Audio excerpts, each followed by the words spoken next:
ರೈತ ಬಾಂಧವರಿಗೆಲ್ಲ ನಮಸ್ಕಾರ ಗೆಳೆಯರೇ. ಇವತ್ತಿನ ವಿಷಯ ಅಂತ ಹೇಳಿದರೆ ಮಾರುಕಟ್ಟೆ ಸಮಿತಿ ಪ್ರಾಂಗಣಗಳಲ್ಲಿ ಮಾರಾಟ ಪದ್ಧತಿಗಳು, ಮಾರ್ಕೆಟಿಂಗ್ ಸಿಸ್ಟಮ್, ಅದ್ರ ಬಗ್ಗೆ ಸಂಕ್ಷಿಪ್ತವಾಗಿ ಹೇಳ್ತೀನಿ. ನೋಡಿ ಗೆಳೆಯರೇ, ನಮ್ಮ ರಾಜ್ಯದಲ್ಲಿ ಅಥವಾ ನಮ್ಮ ದೇಶದಲ್ಲಿ ಇರುವ ಮಾರುಕಟ್ಟೆ ಸಮಿತಿಗಳಲ್ಲಿ ದೊಡ್ಡ ದೊಡ್ಡ ಮಾರುಕಟ್ಟೆ ಸಮಿತಿಗಳಲ್ಲಿ ಮುಖ್ಯವಾಗಿ ಹೇಳಬೇಕಂತಂದರೆ 3 ವಿಧದಲ್ಲಿ ಮಾರಾಟ ವ್ಯವಹಾರ ಆಗ್ತದೆ. ಮೊದಲನೆಯದಾಗಿ ಟೆಂಡರ್ ಪದ್ಧತಿ, ಎರಡನೆಯದಾಗಿ ಪರಸ್ಪರ ಒಪ್ಪಂದ, ಮೂರನೆಯದಾಗಿ ಬಹಿರಂಗ ಹರಾಜು ಪದ್ಧತಿ.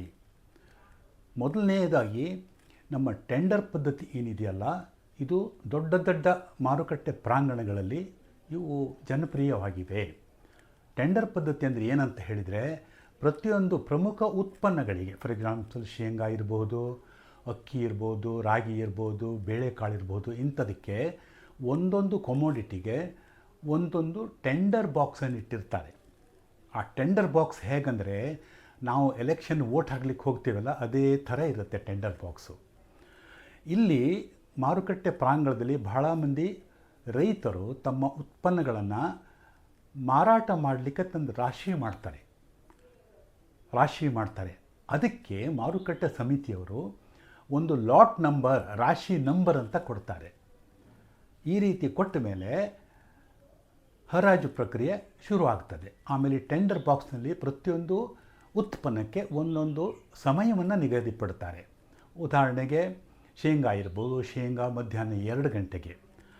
ಈಗ ಈ ರೀತಿ ವ್ಯವಸ್ಥೆ ಆದಮೇಲೆ ಖರೀದಿಗೆ ಬರುವಂಥ ವ್ಯಾಪಾರಸ್ಥರು ಈ ರಾಶಿಗಳನ್ನು, ಎಲ್ಲ ರಾಶಿಗಳನ್ನು ಒಂದೊಂದಾಗಿ ಪರಿಶೀಲನೆ ಮಾಡಿ ಅವರಿಗೆ ಆ ರಾಶಿಗೆ ಪ್ರತಿ ಕ್ವಿಂಟಾಲಿಗೆ, ಇದು ಇಂಪಾರ್ಟೆಂಟು, ಪ್ರತಿ ಕ್ವಿಂಟಾಲಿಗೆ ಯಾವ ದರ ಕೊಡ್ಬೋದು ಅಂತ ಹೇಳಿ APMC ಅವರು ಕೊಟ್ಟಂಥ ಅಧಿಕೃತವಾದ ಚೀಟಿಯಲ್ಲಿ ಆ ದರವನ್ನು ನಮೂದಿ ಮಾಡಿ ಟೆಂಡರ್ ಬಾಕ್ಸ್ನಲ್ಲಿ ಹಾಕಬೇಕು.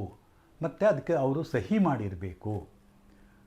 ಟೆಂಡರ್ ಬಾಕ್ಸಲ್ಲಿ ಹಾಕಿದ ಮೇಲೆ, ಈ ರೀತಿ ಆದಮೇಲೆ ಅನೇಕ ಮಂದಿ ವ್ಯಾಪಾರಸ್ಥರು ಬಂದುಬಿಟ್ಟು ಟೆಂಡರ್ ಬಾಕ್ಸಲ್ಲಿ ಅವರ ದರಗಳನ್ನು ಹಾಕ್ತಾರೆ, ಬೇರೆ ಬೇರೆ ರಾಶಿಗೆ ಸಂಬಂಧಪಟ್ಟಂತೆ. ನಿಗದಿತ ಸಮಯ ಆದಮೇಲೆ, ಉದಾಹರಣೆಗೆ 2 ಗಂಟೆಗೆ ಅಂತ ಹೇಳಿದೆ ಶೇಂಗಾ ಅಂತ ತಿಳ್ಕೊಳ್ಳೋಣ. ನಿಗದಿತ ಸಮಯ ಆದಮೇಲೆ ಏನು ಮಾಡ್ತಾರೆ, ಆ ಟೆಂಡರ್ ಬಾಕ್ಸನ್ನು APMC ಅವರು ತೆಗಿತಾರೆ, ಓಪನ್ ಮಾಡ್ತಾರೆ. ಓಪನ್ ಮಾಡಿ ಅಲ್ಲಿ ಹಾಕಿದ ಎಲ್ಲ ದರಪಟ್ಟಿಗಳನ್ನು ಒಂದೊಂದಾಗಿ ಪರಿಶೀಲನೆ ಮಾಡ್ತಾರೆ. ಪರಿಶೀಲನೆ ಮಾಡಿದ್ಮೇಲೆ ಯಾವ ವ್ಯಾಪಾರಸ್ಥರು, ಯಾವ ಖರೀದಿದಾರರು ಯಾವ ರಾಶಿಗೆ ಯಾವ ದರವನ್ನು ಕೋಟ್ ಮಾಡಿದ್ದಾರೆ ಅನ್ನೋದನ್ನು ತಿಳಿದ್ಬಿಟ್ಟು, ಯಾರು ಅತಿ ಹೆಚ್ಚಿನ ಧಾರಣೆ ಕೋಟ್ ಮಾಡಿದಾರೋ, ಯಾವುದೇ ಒಂದು ರಾಶಿಗೆ ಅತಿ ಹೆಚ್ಚಿನ ಧಾರಣೆ ಕೋಟ್ ಮಾಡಿದಾರೋ ಅವರಿಗೆ ಆ ಮಾರಾಟ ಮಾಡಲಿಕ್ಕೆ ರೈತರು ಕೊಡಬೇಕಾಗತ್ತೆ. ಇಲ್ಲಿ ಒಂದು ಗಮನಿಸಬೇಕಾದ ಅಂಶ ಅಂತ ಹೇಳಿದರೆ, ಒಂದು ವೇಳೆ ವ್ಯಾಪಾರಸ್ಥರು ಕೋಟ್ ಮಾಡಿದಂಥ ಧಾರಣೆ ರೈತರಿಗೆ ಇಷ್ಟ ಆಗದೇ ಇದ್ದರೆ ಆವಾಗ ರೈತರು ಅದನ್ನು ತಿರಸ್ಕಾರ ಮಾಡಬಹುದು. ಆದರೆ ಒಂದು ಸಾರಿ ಟೆಂಡರ್ ಹಾಕಿದ ಮೇಲೆ ವ್ಯಾಪಾರಸ್ಥರು ಅದನ್ನು ನಿರಾಕರಿಸುವಂತಿಲ್ಲ, ಆ ವಸ್ತುವನ್ನು ಖರೀದಿ ಮಾಡಲೇಬೇಕು. ಇದು ಟೆಂಡರ್ ಪದ್ಧತಿ. ಎರಡನೇದಾಗಿ ಪರಸ್ಪರ ಒಪ್ಪಂದ. ನಮ್ಮ ಕೃಷಿ ಮಾರಾಟ ಶಾಸನದ ಅನ್ವಯ ರೈತರು ತಮ್ಮ ಕೃಷಿ ಉತ್ಪನ್ನಗಳನ್ನು ಕಮಿಷನ್ ಏಜೆಂಟ್ ಮುಖಾಂತರವೇ ಮಾರಾಟ ಮಾಡಬೇಕು ಅನ್ನುವ ನಿರ್ಬಂಧ ಇಲ್ಲ. ರೈತರಲ್ಲೇ ಮುಕ್ತವಾಗಿರ್ತಾರೆ ಮಾರಾಟ ಮಾಡಲಿಕ್ಕೆ. ಯಾವುದೇ ರೈತರು ನೇರವಾಗಿ ಖರೀದಿದಾರ ಹತ್ರ, ವ್ಯಾಪಾರಸ್ಥರಿಗೆ ಹೋಗಿ ಮಾರಾಟ ಮಾಡ್ಬೋದು. ಇಂಥ ಸಂದರ್ಭಗಳಲ್ಲಿ APMC ಅವರು ಮಾರಾಟ ವ್ಯವಹಾರಕ್ಕೆ ಸಹಾಯ ಮಾಡ್ತಾರೆ. ಇದು ಎರಡನೇದು. ಮೂರನೇದಾಗಿ ಬಹಿರಂಗ ಹರಾಜು ಪದ್ಧತಿ, ಓಪನ್ ಆಕ್ಷನ್ ಸಿಸ್ಟಮ್. ಬಹಿರಂಗ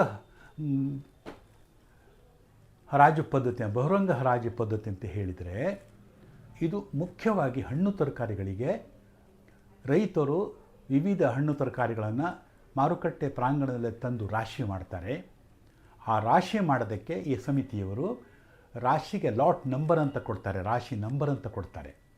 ಈ ಕಡೆಯಿಂದ ಪ್ರಕ್ರಿಯೆ ಶುರು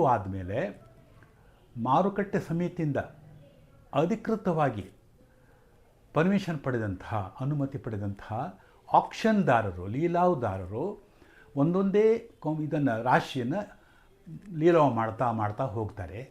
ಅಲ್ಲಿ ಬಂದಂಥ ಖರೀದಿದಾರರು ಅದನ್ನು ರೇಟನ್ನು ಕೋಟ್ ಮಾಡ್ತಾ ಹೋಗ್ತಾರೆ.